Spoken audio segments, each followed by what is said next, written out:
July's almost over, and I've read nearly 10 books so far. But there are 3 books that I read that are very obscure-ish that I haven't really heard anybody talk about. So I'd like to go over those and see what y'all think.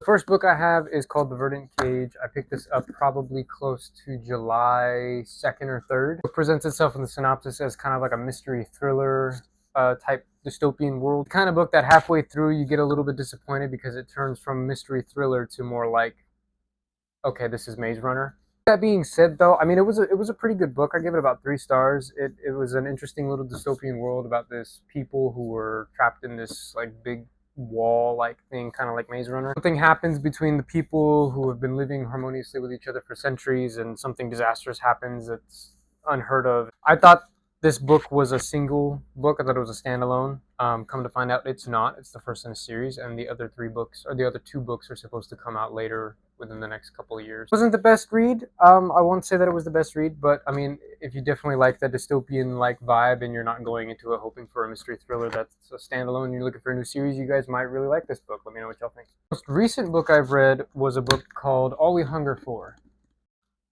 I cannot explain the depth of confusion that I had while reading this book here. I picked this up at Walmart on a whim. I got a book, and then I saw this one. I was like, oh, hey, that's a pretty cover. I read the synopsis. It says that it's this like dystopian kind of world where it's like as if Hunger Games met a cooking competition. And because I started those new books, I decided to just, while I'm working, I'm just going to put this in my earbuds and listen to it on audio. It was probably the best and worst decision I made, considering the fact that,